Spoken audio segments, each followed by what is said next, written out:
Bueno, un saludo muy afectuoso al pacto, especialmente a Antonio Roma, por darnos la posibilidad de encontrarnos en este escenario y poder generar algunas reflexiones sobre todos estos temas, a la FIAP, que participa también en la organización de este encuentro, al señor Fiscal General de Chile, Jorge Abot, presidente además de la AIAM, a mi colega Juan Lanchipa, Fiscal General de Bolivia, al Procurador General de Panamá, también colega Javier Caraballo, embajador de Colombia aquí en la Unión Europea, Felipe García, al secretario general de la CONGIP, el doctor Enrique Gil, exministro también de Justicia de Colombia, a Borja Jiménez, fiscal de la Unidad de Cooperación de la Fiscalía y representante de la Secretaría de la IAM, ministro de Justicia de Argentina, el doctor Martín Soria, y todos los demás asistentes.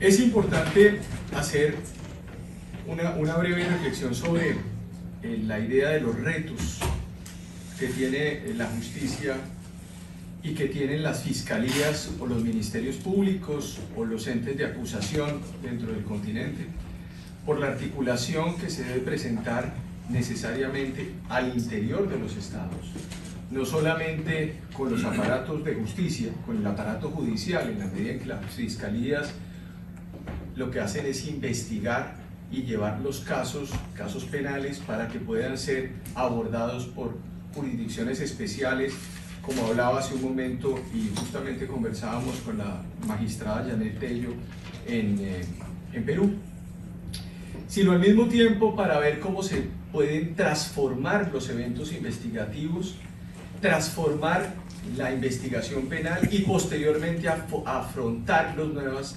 dimensiones criminales que existen y que que convergen en diferentes países. En ese sentido, daré tres ejes centrales dentro de esta dinámica de transformación investigativa que hemos realizado en Colombia, y al mismo tiempo posteriormente hablaré de algunos temas centrales ya muy puntuales. Lo hicimos en París frente al medio ambiente, frente a grandes transformaciones desde el punto de vista de la modificación penal, por ejemplo estableciendo tipificaciones sobre ecocidio, en donde por ejemplo Colombia ya es pionera en la medida en que se generó una primera imputación a miembros de las disidencias de las FARC por la destrucción en el sur de nuestro país de una parte del Parque Nacional Chiribiquete, que involucra 3 departamentos en la zona de la Amazonía, y algunos planteamientos sobre esas nuevas dinámicas atadas a las dimensiones culturales y sociológicas del crimen en nuestros países. Yo creo que sobre el primer punto, que son los principios, y abordaría después cuáles serían los retos, yo diría que es importante que la investigación criminal se fundamente en un principio de itinerancia dentro de nuestros países, pero una itinerancia también desde el punto de vista del fenómeno criminal continental. Nosotros no podemos pensar fenómenos criminales como el tráfico de migrantes solamente entendiendo unas dinámicas nacionales. Hay corredores regionales de criminalidad y corredores internacionales de criminalidad. Con el Procurador General de Panamá en septiembre del año pasado, y posteriormente en octubre del año pasado nos reunimos con varios fiscales generales de la región, involucrando a la IAM dentro de esa discusión con las redes que se tienen, y advertimos la trazabilidad de una criminalidad que involucra 6, 7, 8, 9 países, que no pueden estar atados simple y llanamente a unas limitaciones desde el punto de vista soberano o desde el punto de vista de unos lugares que se aten dentro de la dinámica local. En Colombia un estado central, en otros países estados federales que por supuesto no compensan la actividad criminal. Los criminales se están moviendo.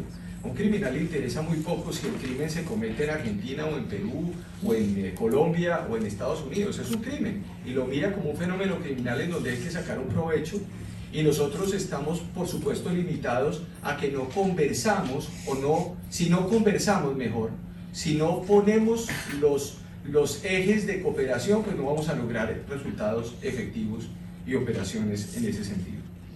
En ese sentido, en ese punto, el segundo eje pues es justamente la cooperación, y creo que este es lo que amerita este tipo de eventos. Es una cooperación utilizando en América Latina la IAM. Yo creo que lo que ha hecho y lo que se ha hecho y el fortalecimiento que se ha hecho desde la presidencia de Chile es muy importante, porque se han fortalecido las redes, porque se han creado redes, porque las redes han empezado a tener una vida propia, que es necesario también ponerla en sintonía con la asociación que es la que permite esa construcción de esas redes, y lograr a partir de ahí el compaginar, el trasladar, el compartir información y poder estructurar operaciones conjuntas de investigación que llevar a los responsables criminales de casos de delincuencia transnacional tras las redes. Un tercer aspecto es asociar actividades investigativas en diferentes países. Se está haciendo en Colombia también sobre la base de una circunstancia que se encontró cuando yo llegué al cargo. La Fiscalía General de la Nación, rápidamente para explicarles a ustedes, es una entidad del orden judicial en Colombia, en donde el procedimiento de elección del fiscal general está atada a una terna que entrega el presidente de la República a la Corte Suprema de Justicia para que la Corte elija al fiscal general como cabeza de la actividad investigativa del país y jefe de la Policía Judicial en Colombia. En ese sentido, entonces lo que uno se encuentra era que los diferentes departamentos en Colombia o unidades territoriales tenían sus propias investigaciones y muchas veces coincidían las iniciativas investigativas y no había un diálogo entre los mismos investigadores para poder enfrentar los fenómenos criminales.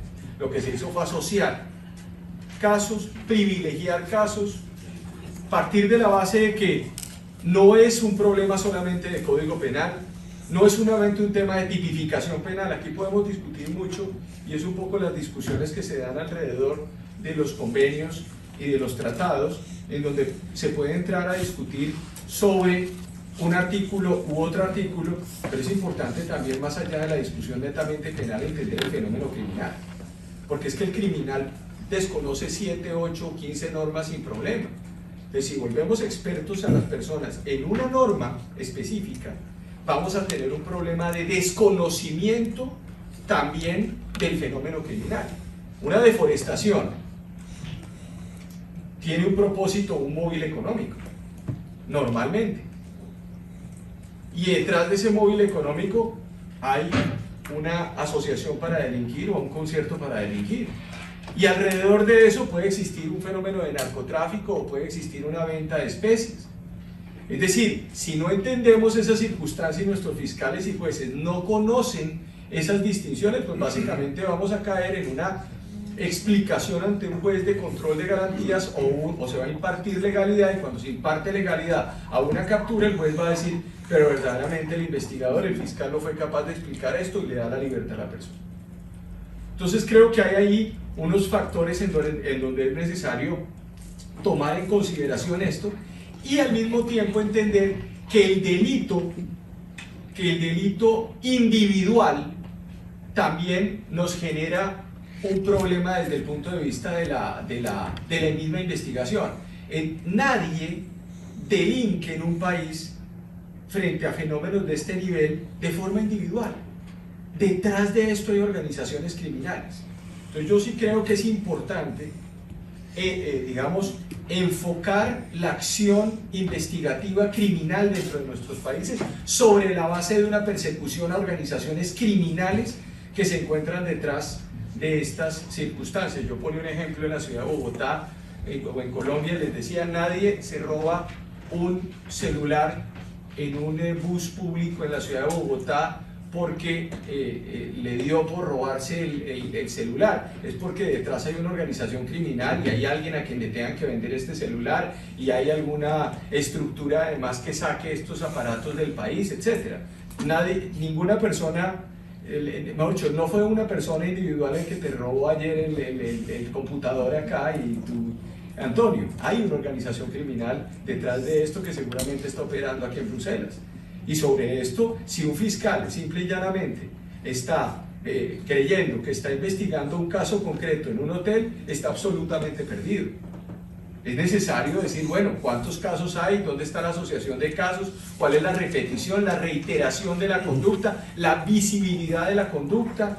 Y se le puede hacer frente a esta circunstancia. Ahora bien, los retos, tomando en cuenta estas circunstancias. Los retos yo creo que están atados a la creación de metodologías diferenciadas, temáticas y territoriales, y especializaciones en las investigaciones en los países, pero siempre sobre la base de una integración de esa información. Entonces, hoy ya tenemos, por ejemplo, investigaciones conjuntas en Panamá, ya tenemos investigaciones conjuntas con Ecuador, con Perú, con Chile, con Argentina, con Colombia, con Francia. Las redes están sirviendo con los puntos de contacto para tener desarrollos muy interesantes sobre esa base, pero hay una cosa muy importante también que estamos haciendo más allá del operativo. Estamos haciendo respetar en la IAM, que creo que es el fundamento esencial de la organización y es lo que se ha venido haciendo entre todos, de la autonomía de los ministerios públicos. Porque el eje central de los Estados de Derecho está allí. Y en este momento hemos tenido ataques de muchos frentes en América Latina contra las autonomías de la rama judicial y de los ministerios públicos. Si se rompen las autonomías de los ministerios públicos, empieza a resquebrajarse los estados de derecho en nuestros países. Y yo creo que ese es un tema fundamental como primer eje y primer reto. Un segundo reto es el reto ya puntual de la cibercriminalidad y de las criptomonedas. Yo, sinceramente, a donde uno va en cada país, hay una preocupación fundamental de lo que está ocurriendo. Es como si estuviéramos nosotros investigando la superficie, pero dentro de la superficie de ese mar están operando y ocurriendo muchísimos fenómenos criminales. En eso uno rescata el convenio sobre la ciberdelincuencia adoptado el 23 de noviembre de 2001 en Budapest, con su preámbulo, con su ejercicio de establecer todas las obligaciones de medio para adoptar las normas jurídicas relativas para poder resolver problemas de obstaculización grave, deliberada e ilegítima del funcionamiento de un sistema informático, falsificación informática, fraude informático, pornografía infantil, delitos e infracciones contra la propiedad intelectual, etcétera, etcétera. Y, por supuesto, los mecanismos de funcionamiento de eso, de esos aspectos que deben trazarse, que es la extradición, que es la asistencia mutua, que es la información espontánea. También, por supuesto, el convenio de ciberdelincuencia relativo al refuerzo de cooperación y divulgación de pruebas electrónicas.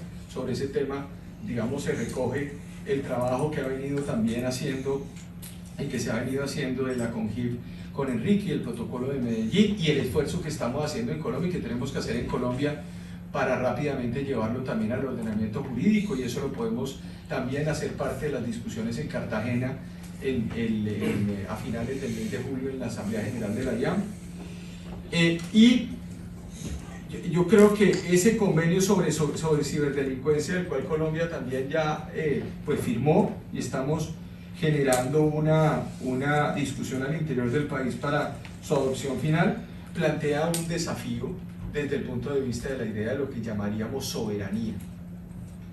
¿Hasta dónde existe esa idea de soberanía histórica que todos conocemos sobre control de nuestras fronteras, cuando estamos viendo que a través de mecanismos de criptomonedas, por ejemplo, que son wallets, que son carteras, que son mecanismos además digitales, donde se depositan activos digitales con cifrado criptográfico para garantizar titularidad, genera además distribución de recursos en diferentes lugares. Hace poco analizábamos un caso en Colombia de una wallet creada en Hong Kong con servidores en Colombia, y con transacciones que se ven en el sistema con 10, trabajando además con agencias norteamericanas en el tema, con el IRS, en donde veíamos básicamente que de ese wallet salía $1 millón para un lugar como Argentina, o Chile, o Perú, otros 2 millones para Colombia, de ese mismo wallet $145 para comprar una foto pornográfica infantil en una página detectada por los americanos que está en Ucrania. O sea, realmente el desafío es enorme, porque así como nosotros nos estamos reuniendo acá, los delincuentes también se están reuniendo seguramente acá mismo en Bruselas o en cualquier otro lugar, haciendo estas mismas reflexiones y viendo cómo se están burlando de los sistemas jurídicos de cada uno de nuestros países y de los principios que nosotros tenemos. Es decir, o nosotros entendemos la criminalidad o verdaderamente, porque los criminales sí no tienen periodo fijo, ellos sí pueden seguir delinquiendo sin problema alguno, no tienen problema de reelecciones. Nosotros tenemos unos periodos fijos y es necesario que dejemos puestas las bases para esa circunstancia. Diría el segundo tema, y muy rápidamente, es el tema de los migrantes, del tráfico de migrantes. Tráfico de migrantes que ha venido también afectando y de forma importante a la región, un tráfico de migrantes de sur a norte que ha venido traduciéndose, por ejemplo, en más de 32.793 migrantes que han ingresado a Panamá desde el Darién, por el Darién. En los 4 primeros meses estas personas están llegando a los Estados Unidos, y alrededor del tráfico de migrantes está involucrado narcotráfico, está involucrado trata de personas, está involucrado todo tipo de criminalidad. Y por supuesto la pregunta de todo esto es, si no hacemos un trabajo conjunto, y se llama a Centroamérica y posteriormente a el caso Guatemala, el caso de México, pues las circunstancias van a ser muy complicadas. Esto involucra desde Chile hasta México, pasa por Bolivia, lo hablábamos con Juan en Medellín hace poco, en Colombia hace poco, y involucra no solamente eso, sino también involucra, para que ustedes entiendan esto, flujos migratorios en América Latina que provienen de Asia y Medio Oriente, Nepal, India, China, Bangladesh, Yemen, Irak, Pakistán, Somalia, en África, Somalia, Nigeria, Ghana, Camerún, Haití, Cuba, República Dominicana. Esas son las nacionalidades que han pasado por Colombia en Necoclí, zona del Golfo de Urabá, y que le llegan acá a mi colega en Panamá, entonces, y que entran por Brasil, o entran directamente por aviones a Quito o por aviones a Lima, y atraviesan por carreteras nuestro continente, más los que vienen de Chile, más los que vienen, o sea, más los que bajan de Venezuela también o sea, aquí lo que hay es si no se piensa esto en términos colectivos, es imposible. Un tercer reto, y yo creo que, y con ese termino, tiene que ver con nuevos delitos, nuevas maneras culturales de entender lo que está ocurriendo en nuestras sociedades. Ayer hablaban de justamente, creo que era Juan José, hablaba de Juan José Cerdeira, hablaba del libro de Luigi Ferrajoli por una constitución de la tierra, creo que era, o alguien hablaba Enrique, hablaba por una constitución de la tierra de Ferrajoli, en la medida en que, por supuesto, el tema del medio ambiente, por ejemplo, es una masiva violación a los derechos fundamentales en la existencia de la tierra. Entonces el medio ambiente y la discusión que tuvimos en París vale la pena. Colombia tiene 89 ecosistemas, ¿sí? Pero si hablamos de eso, pues tenemos básicamente la existencia misma de nuestro continente pasa por ese mecanismo. Entonces, fortalecimiento y reto frente a los delitos de medio ambiente, fortalecimiento también de todo lo relativo a indígenas, Juan, y eso hablábamos ayer con el fiscal general de Bolivia, hablábamos de la necesidad de la incorporación de un grupo de trabajo sobre el tema de la distinción entre justicia indígena y justicia y justicia ordinaria. Nosotros firmamos en Colombia, yo firmé en Colombia una directiva el 22 de noviembre de 2021, en donde hay una vinculación entre jurisdicción ordinaria y jurisdicción indígena. Por ejemplo, un homicidio que se produce en un resguardo indígena, sale el asesino del resguardo indígena, es capturado por el Cuerpo Técnico de Investigación de la jurisdicción ordinaria en alianza con los indígenas que participan en la captura, y se lleva a esa persona al resguardo para que en el resguardo sea juzgado. Hicimos una directiva y estamos haciendo un protocolo por cada pueblo indígena en Colombia para poder articular la jurisdicción penal y la jurisdicción indígena. El último tema tiene que ver con los derechos de los animales. Nosotros en Colombia hemos hecho un avance fundamental. ¿Por qué? Porque es que hay nuevas ciudadanías. Hay 30 millones de personas en Colombia que viven con animales de compañía. Este es un tema vital. Mucha gente está atada a una serie, esas nuevas ciudadanías tienen nuevas dimensiones desde el punto de vista social. En Colombia hicimos un grupo que es el grupo GELMA, 35 fiscales destacados, 35 investigadores especialistas en trabajo investigativo sobre maltrato animal, y hemos logrado 81 condenas en los últimos 2 años de jueces y 296 imputaciones en el territorio nacional, más de 952 denuncias contra maltrato animal en Colombia a través de este grupo especial. Son los retos que tenemos como ciudadanía. Cierro con lo que planteaba la magistrada Janet, y es esta idea que se tiene de justicia especializada y persecución de bienes a través de mecanismos de extinción de dominio. Colombia lo tiene. Nosotros le hemos quitado a la mafia hoy más de 6.500 millones de dólares en los últimos 2 años. Estamos monetizando esos recursos. Se dividen los recursos cuando se monetizan, el 25% va para la Fiscalía General de la Nación, y gracias a esos delincuentes hemos podido hacer 4 búnkeres en Colombia y como 500 sedes de fiscalía, fortalecido los laboratorios técnicos de investigación. Entonces creo que es importante también que nosotros podamos utilizar esos bienes para fortalecer nuestras instituciones y saber que detrás de los criminales su preocupación esencial son los bienes. Ellos muchas veces no les importa que los capturen, consiguen un buen abogado, conocen el sistema jurídico y en 3 años están fuera de la cárcel y salen a gozar de sus bienes.